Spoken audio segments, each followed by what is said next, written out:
नमस्कार श्रोताओं, आकाशवाणी ईटानगर का रीजनल न्यूज यूनिट आप सभी के लिए फिर से लेकर आया है एक खास कार्यक्रम जिसमें हम बात करने जा रहे हैं लेबर कोड 2025 के बारे में। मैं हूं मनोज कुमार शर्मा। दोस्तों, ये वही कानून है जो हमारे मजदूर भाइयों बहनों, कर्मचारियों, ठेका मजदूरों, दिहाड़ी मजदूरों, कारखानों में काम करने वाले, दुकानों में काम करने वाले सभी के लिए बनाया गया है। लेबर कोड 2025 को हम बहुत सरल भाषा में समझेंगे ताकि हर व्यक्ति अपने अधिकारों को जान सके। श्रोताओं, आइए समझते हैं कि आखिर क्यों जरूरी था नया लेबर कोड बनाना।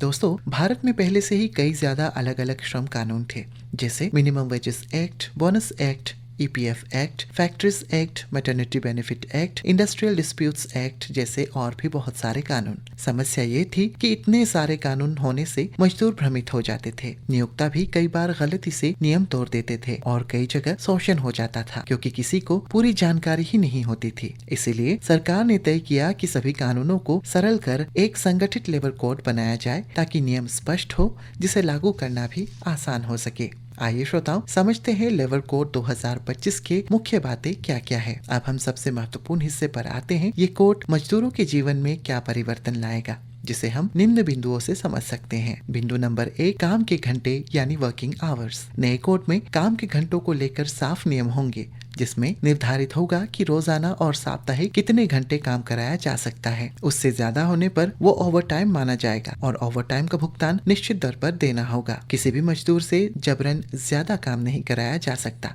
सरल उदाहरण के लिए समझते हैं, यदि किसी फैक्ट्री में 8 घंटे का शिफ्ट होता है और कोई मजदूर 2 घंटे अतिरिक्त काम करता है तो उसे उन 2 घंटों का मजदूरी भी अलग से देना होगा। आइए समझते हैं बिंदु नंबर 2, सुरक्षा व स्वास्थ्य यानी सेफ्टी एंड हेल्थ। श्रोताओं, जहाँ भी मजदूर काम करते हैं वहाँ उनकी जान की सुरक्षा सबसे जरूरी है। इसीलिए कोड में कहा गया है कि हर कार्यस्थल पर सुरक्षा उपकरणों जैसे हेलमेट, दस्ताने, जूते का उपयोग होगा। साफ पानी, स्वच्छ शौचालय, प्राथमिक उपचार यानी फर्स्ट एड, आग बुझाने की व्यवस्था, सुरक्षित निकासी यानी इमरजेंसी एग्जिट का होना अनिवार्य होगा। इसके अलावा जो जगह खतरनाक है जैसे निर्माण स्थल, फैक्ट्री, मशीनों वाली जगह, वहाँ अतिरिक्त सावधानी बरतनी होगी। बिंदु नंबर 3, मजदूरी अर्थात वेजेस। मजदूरी यानी वेतन, यही मजदूर की सबसे बड़ी जरूरत है। लेबर कोड कहता है हर मजदूर को न्यूनतम वेतन मिलना चाहिए। वेतन समय पर देना होगा। ओवर टाइम पर अतिरिक्त भुगतान अनिवार्य है। पुरुष और महिला दोनों को बराबर काम का बराबर पैसा मिलेगा। सरल भाषा में कहे तो किसी का भी हक मारा नहीं जा सकता। बिंदु नंबर 4, सामाजिक सुरक्षा अर्थात सोशल सिक्योरिटी। श्रोताओं, सामाजिक सुरक्षा का मतलब है ऐसा सहारा जो मुश्किल समय में मजदूर की मदद करे।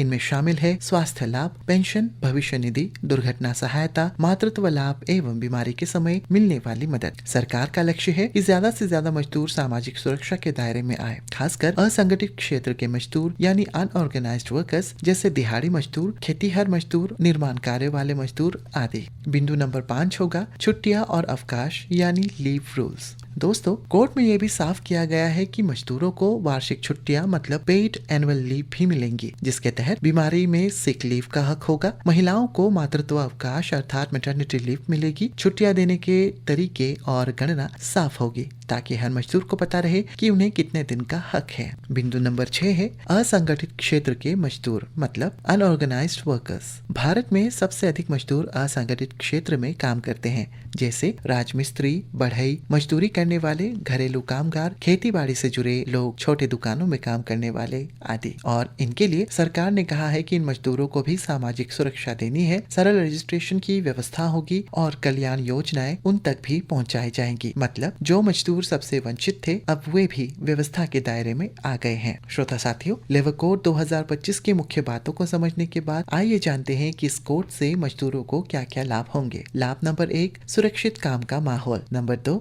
समय पर और उचित वेतन। नंबर 3, कानूनी सुरक्षा। नंबर 4 पर ओवर टाइम का पूरा पैसा। नंबर 5 पर स्वास्थ्य एवं पेंशन जैसी सामाजिक सुरक्षा। नंबर 6 पर छुट्टियों का स्पष्ट अधिकार और नंबर 7 पर असंगठित मजदूरों को विशेष लाभ। ये कोड कहता है मजदूर सिर्फ मजदूर नहीं, भारत की रीढ़ है। निष्कर्ष में हम कह सकते हैं दोस्तों, लेबर कोड 2025 का उद्देश्य है कि हर मजदूर को सम्मान, सुरक्षा और उचित मेहनताना मिले। तो ये लाखों करोड़ों मजदूरों की जिंदगी में बड़ा सुधार ला सकता है। आपसे निवेदन है कि इस विषय को अपने आसपास सभी तक जरूर पहुंचाएं ताकि हर मजदूर अपने अधिकारों को जान सके। आशा करता हूं साथियों कि आकाशवाणी ईटानगर के रीजनल न्यूज यूनिट द्वारा लेबर कोड 2025 पर यह विशेष प्रस्तुति आपको पसंद आए होंगे। फिलहाल मैं आप सभी से लेता हूँ विदा। नमस्कार।